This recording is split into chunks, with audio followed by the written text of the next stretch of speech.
Please, Jumanji. Please, please, please. I'm begging you. I am begging you. Do not become the EA of video game movies.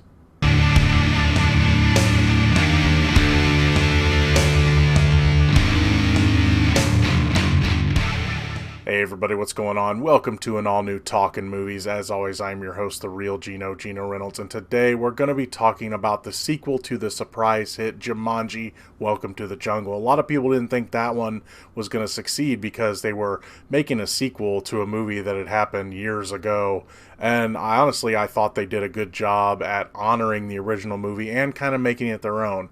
So, can magic strike twice? Well, I joke a little in my intro, but I'll talk about that in a bit. We're talking about Jumanji, The Next Level.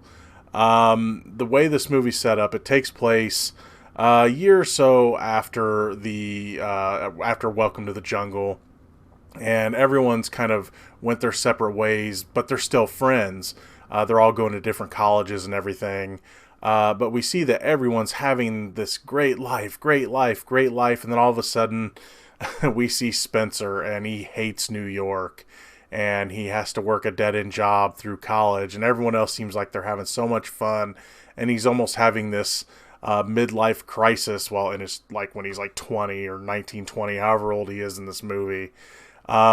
So he goes home, and he decides that he's going to tinker with the broken Jumanji game because he wants to feel that way again. He wants to go back into it, and he wants to become The Rock again, is basically his motivation for going back in.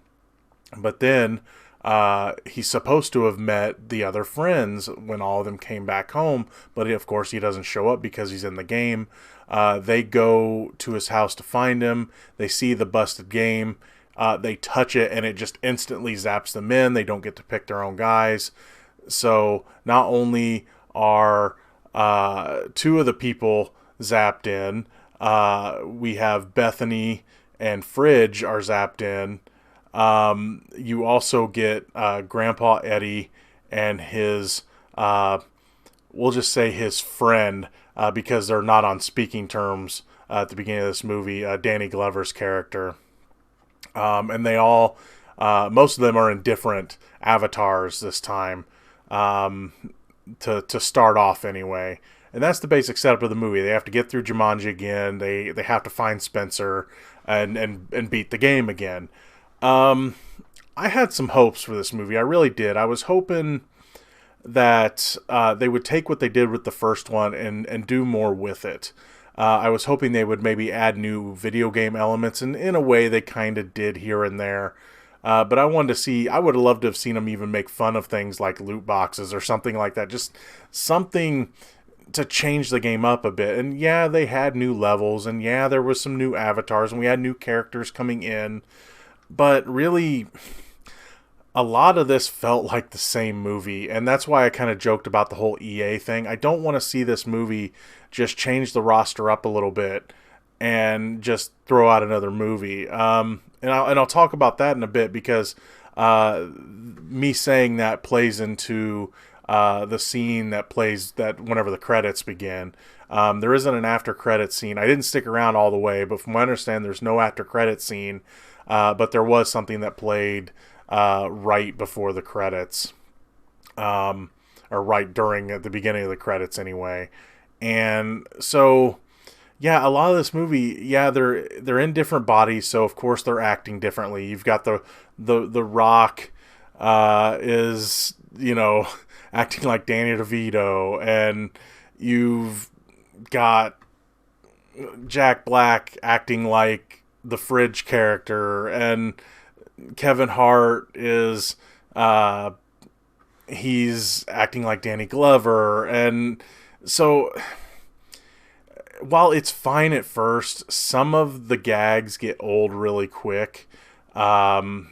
Especially Kevin Hart playing Danny Glover the whole time, or at least for most of the movie.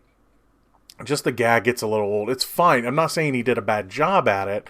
It's just they went to the well a little too much with some of the jokes. Him talking like this every time we go to him, and of course him talking slow leads them into danger.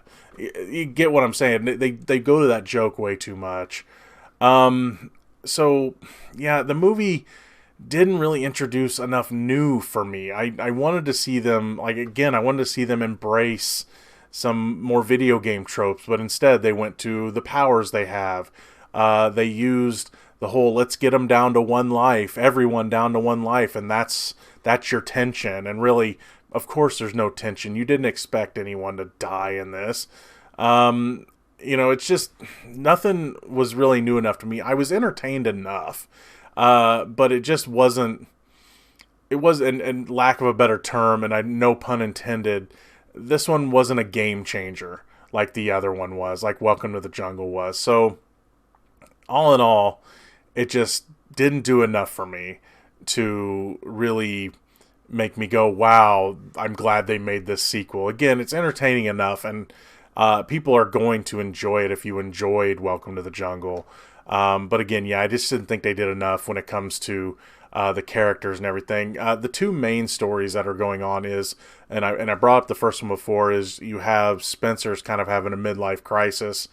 He's also, him and Bethany are kind of on the outs, or at least he told her he needs space. But of course, that's one story that has to work itself out. And also, Danny Glover and Danny DeVito's characters, again, they're on the outs. They used to run a business together. In this little adventure for them, kind of is there to heal that. And really that one took a twist I saw coming a mile away.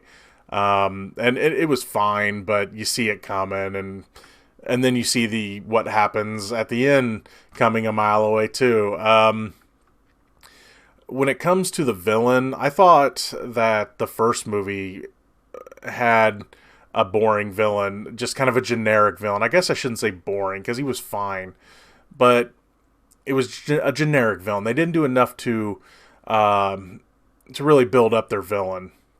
This one does the same thing, and it's really unfortunate because this time your villain is Jurgen the Brutal, played by Rory McCann. He looks like the Hound if the Hound hadn't been burnt up.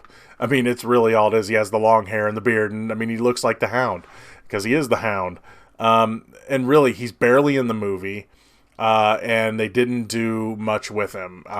He's there to be generic bad guy, and that's unfortunate because I really like Rory McCann. I just felt it was kind of a waste of his character, or a waste of an actor like him, and not doing anything with his character. So yeah, I was a bit disappointed with the villain.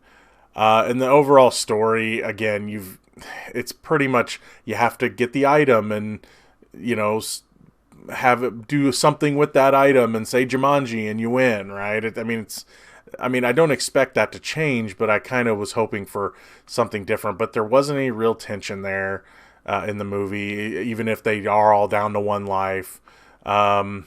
There isn't any real danger for our characters. I mean, they got 3 lives and they're going to all lose 2. Some of them lose them in ridiculous ways, just like the first movie.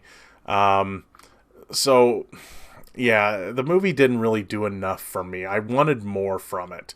And I know I keep saying that. I will say this, though. The scene, and I'm not going to tell you exactly what it is, but the scene that plays like right at the beginning of the credits, it teases a sequel, but this sequel might have more in line with the Robin Williams Jumanji. I'll just say that. That would be a nice change of pace, I think, if they do make another one of these, because just like the characters in the Robin Williams movie, the real world people would have to deal with problems. We'll just say that. So anyway, all in all, it's not a bad movie. It wasn't the sequel I was hoping it would be. Is it entertaining enough? Yeah. If you go to the theater, see it, will you enjoy it? Yeah, if you enjoyed Welcome to the Jungle. But for me, I really was hoping for a lot more. And yeah, you got some new levels. You got some new avatars. You got some new characters. The tease at the end was nice. But all in all, yeah, it just, for me, it didn't do enough to make it a really good sequel. That's going to be all for this edition of Talkin Movies. If you like what you've heard here, please subscribe to the Real Geno YouTube channel, like this video. If you have anything to say about Jumanji The Next Level, please feel free to leave a comment in the section below. Till next time, I'm your host, the Real Geno, Geno Reynolds, Jumanji.